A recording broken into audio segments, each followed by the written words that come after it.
selamat buka puasa buat pemirsa yang ada di rumah. Semoga puasanya hari ini diterima oleh Allah Subhanahu wa Ta'ala. Amin. Apalagi ini hari Minggu ya, mungkin sekarang berbuka puasanya bersama keluarga. Yes. Kalau kemarin-kemarin ada yang masih kerja di jalan jam segini gitu ya, sekarang sudah masuk weekend, sudah pada libur juga semuanya. Betul. Berkumpul sama istri, sama suami, sama suami anak. saya masuk malam, nggak pernah ketemu juga.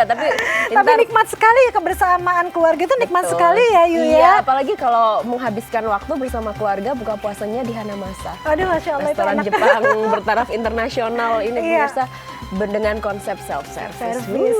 Oke banget. Nah, sekarang waktunya Ustadz Okri menjawab Tadi iya pertanyaan Ferry. Aduh. Kriteria Ustadz, Yes. saya kan bingung dulu kriteria saya masalah cari suami panjang banget. Sekarang saya bingung, aduh udah deh nggak usah pakai kriteria. Tapi harus ada kriteria tidak Iya, sih? Harus ada ya? Harus Apa ada. kriterianya?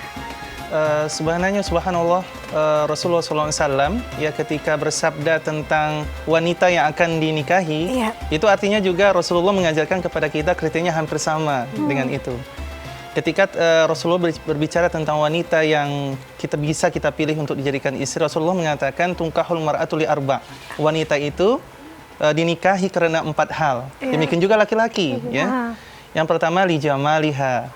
Iya. Ya, kita cari yang tampan, Oh, ya kita cari boleh yang cari yang tampan ganteng, ya. yang cantik, Iya, ya kalau iya, untuk iya, perempuan, iya. ya. Iya. Kemudian walimaliha, kita cari yang kaya, yang bisa memberikan kecukupan hidup untuk kita. Nah, itu nomor yang kriteria yang kedua. Kemudian yang Iya. ketiga walihasabiha, kita cari yang dari keturunan yang baik, ya keturunan yang bagus. Ya kalau bisa keturunan yang pintar, soleh, seperti itu. Nah, kemudian walidiniha yang terakhir. Nah, kemudian Rasulullah mengatakan kriteria yang 3 pertama tadi yang disebutkan oleh Nabi di awal itu tidak ada artinya tanpa agama. Oh, ya itu yang Ya, terakhir tadi ya. ya. Yang tadi. Makanya harus dibarengi dengan agama semuanya. Yang cantik harus ada agamanya. Yang punya kekayaan harus ada agamanya. Kemudian yang punya keturunan yang baik juga harus bagus agamanya. Jadi harus kita gabung seluruhnya. Iya, Silakanlah kita memilih mana yang kita sukai. Ya karena hidup juga pilihan. Nah, tetapi kita harus berikhtiar memilih yang terbaik. Benar, Seperti benar. itu. Jadi yang beriman dulu ya. Yang beriman dulu. Iya. Yang sama keimanannya dengan Iya. kita, baru tuh ya bobot bobot Bibit, bibit bebet, bobot. Nah itu ternyata sama Iya, juga ya, sama di juga. Islam juga ya. Sama. Jadi boleh yuk cari yang kaya sama yang ganteng ya. Nah, tapi katanya jodoh adalah cerminan diri. Iya. Penjelasannya dalam Islam itu seperti apa sih, Iya. Ustaz? Sebenarnya di dalam surah An-Nur itu Allah sangat jelas sekali menjelaskan at-thayyibat li-thayyibin. Ya, orang-orang baik itu akan diberikan pasangan yang baik oleh Allah Subhanahu wa taala. Orang-orang yang buruk juga akan diberikan pasangan yang buruk.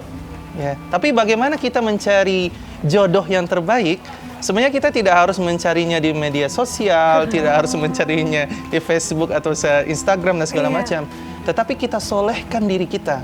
Kita perbaiki diri kita hari demi hari. Insya Allah Allah akan pertemukan kita dengan seseorang yang juga mempunyai kesolehan yang sama dengan kita. Ya, bagaimana skenario-nya itu hanya Allah Subhanahu wa taala yang tahu. Baik. Ya. Ustadz, ini kalau dalam rumah tangga, taruhlah cobaan itu kan pasti ada macam-macam. Lalu kok tidak sesuai harapan? Barangkali yang harus diperbaiki kalau dari penjelasan Ustadz tadi adalah yang merasa kurang ya. Iya. Agar pasangannya kemudian bisa menjadi baik juga. Iya. Jadi ketika ada ujian misalnya di rumah tangga tersebut, ya ada hal-hal yang kita harapkan ya tidak sesuai dengan harapan kita. Ya makanya kita harus bersabar di sini. Ya. Ketika misalnya Nabi Nuh alaihissalam diuji dengan seorang istri yang tidak soleha, seorang nabi. Nabi Lut juga seorang nabi diuji dengan istri yang tidak soleha. Malah ingkar terhadap suaminya dan Allah Subhanahu wa taala. Dan dia tidak bisa memberikan hidayah kepada istrinya.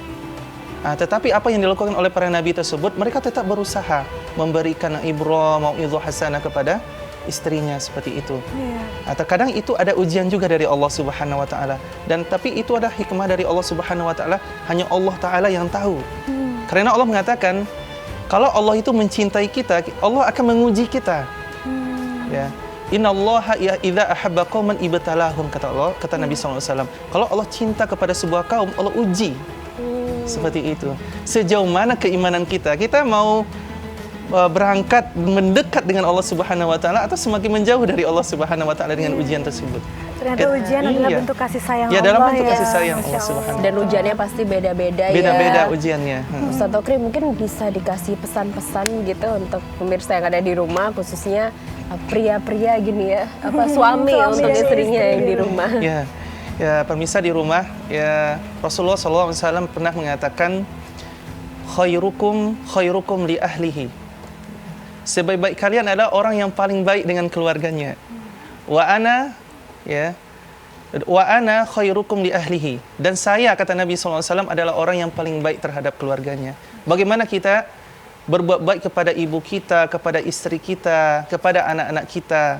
Kita berikan hak-hak mereka, kita tunaikan segala kewajiban kita.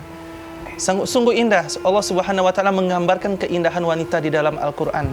Bagaimana kita itu bisa menghargai seorang wanita. Terkadang bisa saja seorang istri menjadi surga bagi kita, surga di rumah kita, surga di dunia kita, dan ada kalanya bisa menjadi neraka bagi kita. Dan disinilah seorang muslim diuji oleh Allah Subhanahu wa taala sejauh mana keimanan kita. Sebagaimana Allah mengatakan, Allah yang menciptakan hidup dan mati, kata Allah Subhanahu wa taala, untuk mengetahui siapa di antara kalian yang paling baik amalannya. Demikian juga ketika kita diberikan pasangan hidup. Mudah-mudahan pasangan hidup kita ini bisa membantu mempertebal keimanan kita kepada Allah Subhanahu wa taala. Amin. Terima kasih Ustadz Tokri. Ini semoga semua yang disampaikan bermanfaat dan bisa membawa perbaikan, perubahan untuk semua ya, untuk kita yang ada di sini dan juga pemirsa yang ada di rumah.